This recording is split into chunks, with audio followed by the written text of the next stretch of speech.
ఇంతకీ తమిళుల మధ్య ఒక తెలుగు మహిళ వెళ్ళిపోయి అక్కడ గుడిని ప్రతిష్ఠించి శ్రీపాద శ్రీవల్లభుణ్ణి వాళ్ళకి దగ్గర చేస్తున్నప్పుడు వాళ్ళకి ఎన్నో సందేహాలు రావచ్చు కదా, ఏం అడుగుతుంటారు మిమ్మల్ని? చాలా సందేహాలు వస్తుంటాయి. ఇది ఒక పెద్ద టాస్క్ నాకు అవును. స్వామివారు ఇచ్చింది.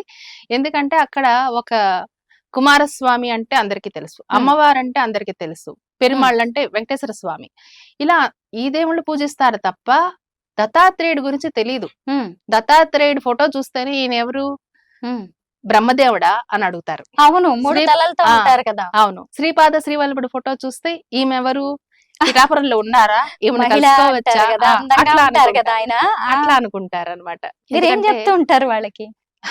మళ్ళీ శ్రీపాద శ్రీవల్లభుడు చరితామృతం తమిళ్లో వచ్చింది 2014 లో. అయితే ఆ చరితామృతాన్ని అందరికి ఇచ్చి పారాయణలు చేస్తుంటాను. అయితే నేను ఒక వీడియో చేశాను శ్రీ సాయి గురించి అన్నమాట. ఎందుకంటే మా భక్తి ఛానల్లో సాయిబాబా ఎక్కువ కనెక్ట్ అవుతూ ఉంటే నేను 2-3 డేస్ బ్యాక్ ఒక వీడియో చేసి పెడితే అప్పుడు శ్రీపాద శ్రీవల్లభుడి చరితామృతంలో కూడా ఉంటుంది సాయిబాబా గురించి అని చెప్పారు. ఆ చరితామృతం ఏంటి అని నాకు తెలుసుకోవాలనిపించింది. ఎవరో ఒక కామెంట్ పెట్టారు నిన్న నాకు తెలిసి, మళ్ళీ మీ నోట్ నుంచి వాళ్ళ నాకు అది వినిపించింది. మీరేమైనా చెప్పగలరా చరితామృతం గురించి? శ్రీపాద శ్రీవల్లభుని చరితామృతం వేదాల సారాంశం, ఒక భగవద్గీత. అది ఆయన జీవిత చరిత్రలో ఆయన కథల రూపంలో మనకి చూపించారు అన్నమాట. ఆ ఒక్క చరితామృతం చదివితేనే చాలు మనం ఎలా ఉండాలి, ఏం చెయ్యాలి, ఏం చెయ్యకూడదు, ఉపనిషత్తుల సారాంశం అంతా కూడా దానిలో ఉంటుంది. శ్రీపాద శ్రీవల్లభ స్వామి స్వయంగా తన చరితామృతాన్ని శంకర్ భట్టు అనే ఆయన చేత రాయించుకున్నారు. ఇది 33 తరాల తర్వాతే బయటకు రావాలి అని చెప్పి ఆజ్ఞాపించడం జరిగింది. ఇప్పుడు 33వ తరం 34వ తరం నడుస్తుంది. ఇప్పుడే ఆ చరితామృతం బయటకు వచ్చింది అన్నమాట 33వ తరంలో. మల్లాది గోవింద దీక్షితుల గారు ఆయన 33వ తరం ఆయన ద్వారా ఇప్పుడు తెలుగు ప్రతి రావడం. ఆయన శంకర భట్టు గారు సంస్కృతంలో రచించారు, దాన్ని ఈయన తెలుగు అనువాదం చేసి అది కూడా కృష్ణానదిలో కలిపేయమని చెప్పి ఆయన శ్రీపాద వల్లభుడు ముందే చెప్తారనమాట. ప్రతి లాంగ్వేజ్ లోనూ వస్తుంది శ్రీపాద వల్లభుడు చరితామృతం. ఎవరి చేత రాయించుకోవాలో నేనే నిర్ణయిస్తాను, నా పని ఎవరి చేత చేయించుకోవాలో నేనే నిర్ణయిస్తాను అని చెప్పి స్వామివారు చెప్పడం జరిగింది. మీరు ఒకటి గమనించారా మాతాజీ? ఎందుకంటే నేను ఆ వీడియోకి కామెంట్ చూసి ఏంటిది శ్రీపాద శ్రీవల్లభ చరితామృతం కూడా ఉందా అనుకున్నాను. మరి మీరు వచ్చి వాళ్ళు ఇక్కడ కూర్చొని నాకు చెప్తున్నారు. ఇది స్వామివారి లీలే కదా. నిజమే. అయితే ఈ గుడి ఇంత మహత్కార్యాలన్నిటినీ ముందుకు తీసుకెళ్లాలంటే నిధుల అవసరం చాలా ఉంటుంది. ఎవరైనా భక్తులు సహాయ సహకారాలు అందిస్తూ ఉంటారా? కొంచెం కొంచెంగా అందిస్తుంటారు, మేము కొంచెం వేస్తూ ఉంటాము. ఇంకా అంత పెద్ద మహత్కార్యానికి ఇంకా ఎన్నో నిధులు కావాల్సి ఉంది. ఇప్పుడు శ్రీపాద శ్రీవల్లభ స్వామి 16 అడుగుల పంచలోహ విగ్రహం తయారు కానుంది. ఎక్కడ చేయిస్తున్నారు? అక్కడ మహాబలిపురంలో చేయిస్తున్నాము. స్వామి వారి ఆజ్ఞ ప్రకారం ఎక్కడ ఇవ్వాలి అనేది కూడా ఆయన చూపిస్తారు. అట్లాగా ఇప్పుడు స్వామివారి విగ్రహ ప్రతిష్టకి ఎన్నో నిధులు అవసరం. అవును, భక్తులు ఎవరైనా స్పందించి అవును సహాయం చేయగలిగితే, ఎవరైనా మా భవిష్యత్ ఏంటి, మాకు ఈ కష్టాలు ఉన్నాయని మిమ్మల్ని అప్రోచ్ అవుతూ ఉంటారా, కాంటాక్ట్ చేస్తారా, చెప్తూ ఉంటారా వాళ్ళకి ఇలా చేయండి అది అని స్వామివారు చెప్తారు. అంటే వీళ్ళ గురించి నేను తెలుసుకోవాలి అని తెలుసుకోను, ఆయన గురించి చెప్పాలి అనుకుంటేనే స్వామి నాకు చూపిస్తారు వాళ్ళ పూర్వజన్మలతో సహా. పూర్వజన్మ ఎలా తెలుస్తుంది మీకు? ఇప్పుడు శ్రీపాద శ్రీవల్లభ చరితామృతంలో ఉన్న ఒక ఆయనే నా దగ్గరకు వచ్చారు. చరితామృతంలో ఉంటుంది శ్రీపాద శ్రీవల్ల చిత్రగుప్తుడు అని చెప్పేసి చిదంబరం దగ్గర ఒక రాజ్యం ఉంటుంది, ఆ విచిత్రపురం. ఆ విచిత్రపురానికి రాజు అన్నమాట.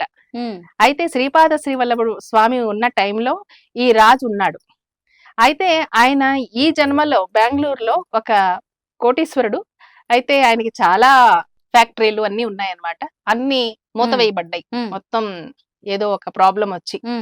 అయితే కరోనా టైంలో ఆయన నాకు ఏదో ఒక వాట్సాప్ గ్రూప్ లో నా నెంబర్ చూసి ఆయన నాకు ఫోన్ చేశారు. ఫోన్ చేసి ఆయనకి అప్పుడు 68 ఏళ్ళు ఎంతో, చాలా పెద్ద ఆయన అనమాట. అయితే అమ్మ మీకు ఫోన్ చేయాలనిపించింది, ఇంతవరకు నేను ఎవరి దగ్గర ప్రశ్నలు అడగలేదు, ఏది నా గురించి అడగలేదు, మిమ్మల్ని అడగాలనిపించింది అని చెప్పి ఫోన్ చేసి నా ఇల్లు నాకు కావాలి చెప్తే అయిపోతుంది, నా ప్రాపర్టీ అంతా నాకు కావాలి అని చెప్పారు.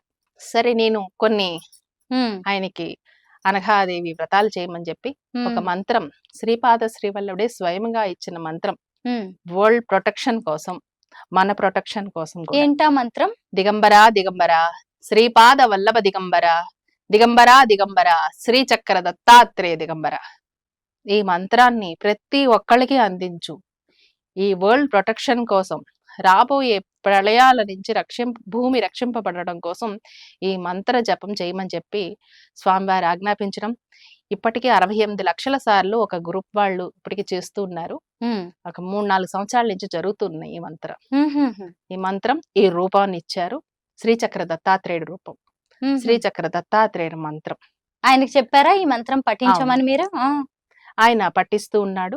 ఒక రోజు ఆయన ఈ మొత్తం ఆయన ప్రాపర్టీ అంతా ఆయనకు వచ్చింది. అప్పుడు స్వామివారు నాకు ఒక లక్షవారం రోజు, ఈయన చిత్రగుప్త రాజా, విచిత్రపురం రాజా, ఈయన నువ్వు నా విగ్రహానికి పంచలోహ విగ్రహం 16 అడుగులు విగ్రహం జరుగుతుంది కదా, నువ్వు ఆ విగ్రహానికి డొనేషన్ అడుగని చెప్పి స్వామివారు చెప్పడం, ఈయన జన్మరహస్యం చెప్పడం జరిగింది. అంటే అప్పటికి ఈ 16 అడుగుల విగ్రహం చేయించమని స్వామి ఆజ్ఞాపించేశారు. స్వామి గుడి నిర్మాణానికే నేను కింద మీద పడుతున్నాను, ఎవరిస్తారు ఈ రోజుల్లో, మళ్ళీ ఇంత పెద్ద కార్యక్రమం పెట్టావా నాకు, నేను ఎక్కడికి వెళ్ళను, ఎవరిని అడగను, ఎలా స్టార్ట్ చేయను, అసలు స్టార్ట్ చేయడానికే డబ్బులు లేదనమాట. ఇక్కడ ఒక పక్క మందిర నిర్మాణం జరుగుతుంది. అయితే ఎలా స్వామి, నేను వెళ్ళి రావడానికే నాకు ఇంత ఖర్చు అవుతుంది, రోజు కంచి వెళ్ళి రావాలంటే వారానికి 1 సార్లు 2 సార్లు వెళ్ళాలంటే ఎవరు వెళ్తారు? అవును, మామూలుగా వదిలేస్తారు. కానీ సంకల్పం ఆయనది, మహాసంకల్పం, నడిపిస్తుంది ఆయన, నేనెవరు? అవును, నడిపించేది ఆయన, చేయించుకునేది ఆయన. అన్ని కార్యక్రమాలు జరుగుతున్నాయి. మళ్ళీ ఇప్పుడు 16 అడుగుల స్వామి విగ్రహానికి అంటే ఎవరిస్తారు నాయన అనేటప్పుడు ఈయన మీకు కాల్ చేసి ఆయన కష్టాలు చెప్పుకోవడం, ఆయనకి కరెక్ట్ గా మళ్ళీ ఆ విగ్రహం స్టార్ట్ చేయడానికి ఒక అమౌంట్ ఇచ్చారనమాట. నైస్, అసలు గ్రేట్. అట్లా నేను ఆయన పూర్వజన్మం చెప్పాను. ఇట్లా స్వామివారు చెప్పారండి, మీరు చిదంబరం రాజ్యానికి రాజు, చిదంబరంలో పక్కన ఒక చిన్న రాజ్యానికి ఒక రాజు మీరు. ఇట్లా శ్రీపాద శ్రీవల్లభుడు మీ కొడుకుకి అప్పుడు విభూది నోట్లో వేస్తే మీ కొడుకుకి మాటలు వచ్చాయి, మీరు శ్రీపాద శ్రీవల్లభుడికి రుణపడి ఉన్నారు, ఆయన మిమ్మల్ని అడగమని చెప్పాడు, నేను అడుగుతున్నాను ఇప్పుడు అన్నాను. అనగానే ఆ మాట చెప్పగానే ఆయన ఏమన్నారు తెలుసా, అమ్మ ఈ విషయం నాకు ముందే తెలుసు అన్నారు. అదేంటి ఎలా తెలుసు అని అడిగాను.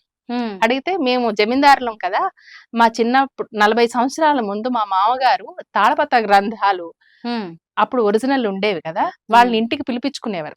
వీళ్ళు జమీందారులు కాబట్టి వాళ్ళు ఇంటికి వచ్చి చెప్తుంటేవారు అనమాట.